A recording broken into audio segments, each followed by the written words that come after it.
Boa tarde. Então, hoje nós vamos falar sobre Romanos, meditar. Diz assim, capítulo 6: Que diremos, pois? Permaneceremos no pecado para que a graça abunde? De modo nenhum. Nós que estamos mortos para o pecado, como viveremos ainda nele? Então, Paulo escreve aos irmãos de Romanos e dá essa direção. Por quê? Porque hoje a reflexão é sobre portas abertas para a entrada de opressão e possessão demoníaca. E olha só, uma das entradas é o pecado. João, quando ele escreve na sua primeira carta, ele diz que o diabo, ele pecou desde o princípio e é ele quem opera em nós o pecado. Mas cabe a nós resistir e não pecar. E quando nós não resistimos à tentação e nós pecamos, nós abrimos uma brecha. Por isso, o pecado, ele é enviado pelas trevas para nos sediar. O que Deus fala com Caim quando ele mata Abel? O pecado estás na tua porta. Cabe a ti dominar. Nós temos o poder de dominar. Olha só o que diz Hebreus 12:4. Ainda não resististes até ao sangue, combatendo contra o pecado. O que o escritor de Hebreus quer dizer? Olha, não adianta só tentar não pecar.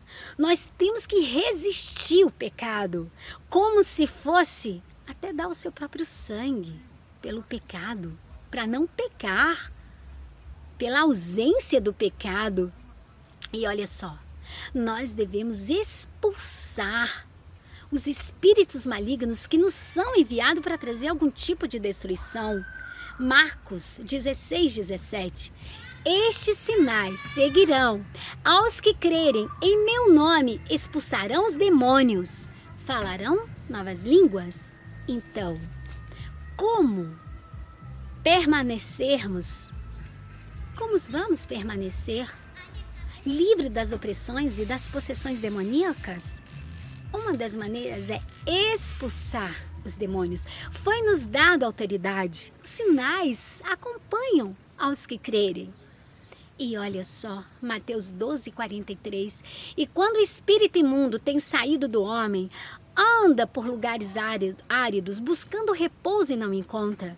E o que o texto continua nos ensinando?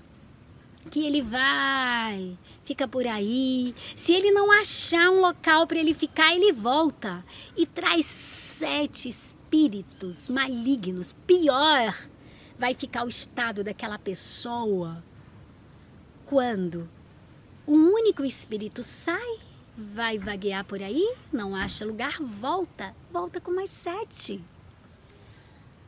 E olha só qual é o comando para mim e para você. Expulsar esses espíritos imundos, ter o discernimento de espírito. E como que busca? Jejum e oração. E olha só, o que diz Tiago 4:7? Sujeitai-vos, pois, a Deus, resisti ao diabo e ele fugirá de vós. Como que nós fechamos a porta para que opressão e possessão não chegue até a nossa vida? Resistindo ao diabo. Mas antes de resistir ao diabo, qual é o comando do texto? Sujeitar a Deus. Como que eu vou me sujeitar a Deus? Na prática, como é isso? O que eu devo fazer para me sujeitar?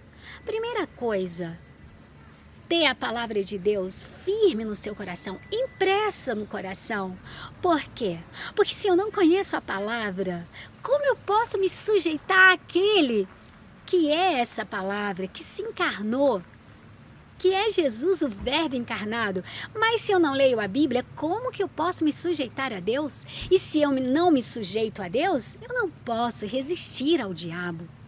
E olha só, eu devo cancelar todos os direitos de Satanás. Isaías 30:22, vamos ver?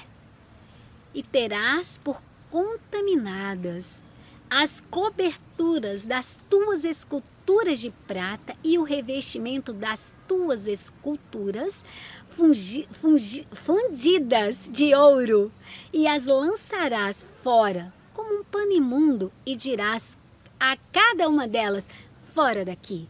Olha o que Deus está nos dizendo no livro de Isaías, no capítulo 30, versículo 22. A idolatria é uma porta de entrada de espíritos imundos para possuir ou oprimir vidas que muitas vezes são inocentes. Caem na idolatria sem saber que estão errados. O que os filhos de Israel faziam? Eles adoravam, deixavam a adoração correta a Deus, ao Deus invisível, e ia produzir deuses que eram carregados em mãos. Faziam deuses de prata, de ouro. O que Deus diz? Fora daqui. E hoje, a idolatria no nosso coração é só quando eu carrego um ídolo na mão, feito por mãos humanas? Não, eu posso estar carregando no meu coração algo que está tomando o lugar de Deus. E isso é uma porta de entrada de opressão ou de possessão demoníaca. E aí, o que eu devo fazer? Eu devo a cada dia consultar o Senhor e dizer o que é que está no meu coração tomando o lugar de Deus. O que é que está no meu coração como uma idolatria. Sabe o que a Bíblia diz também que é considerado como o pecado da idolatria? A avareza. Quando eu fecho a minha mão e eu tenho condições de ajudar e eu não ajudo, eu estou desenvolvendo aqui Mamon, Deus do dinheiro, o ídolo no meu coração. E a Bíblia diz que a avareza, ela é considerada como o pecado da idolatria. E que a rebeldia, ela é considerada como o pecado da feitiçaria. E muitas vezes nós somos rebeldes aos comandos do Senhor. E muitas vezes nós abrimos portas para que haja uma invasão de espíritos que são destruidores na nossa vida. E olha só, eu preciso resistir o pecado. Eu preciso não aceitar nenhum tipo de opressão ou atuação maligna em minha vida. Se eu sentir que eu estou sendo atacada espiritualmente, com opressão, depressão, com angústia, com a vida dando errado em algumas tarefas tão simples do dia, qual é a minha postura como guerreira espiritual? Qual é a minha postura como um soldado valente que não perde batalha? É resistir ao diabo e ele vai fugir. Só que existem circunstâncias que vão muito além do nosso controle e por isso nós temos que estar atento aos comandos bíblicos também. Nem sempre eu ou você vai ter o poder suficiente contra um principado ou uma potestade. Por quê? Porque só a igreja detém esse poder. E é por isso que nós temos que estar congregando. Porque quando eu congrego, a minha fé é ativada. Como explicou Paulo aos irmãos de Corinto. Como explicou Paulo aos Coríntios. Então, a minha fé ela tem que estar ativada e para isso eu não posso me isolar. Porque quando eu me isolo, eu perco aquela comunhão, aquele movimento onde os dons espirituais são derramados.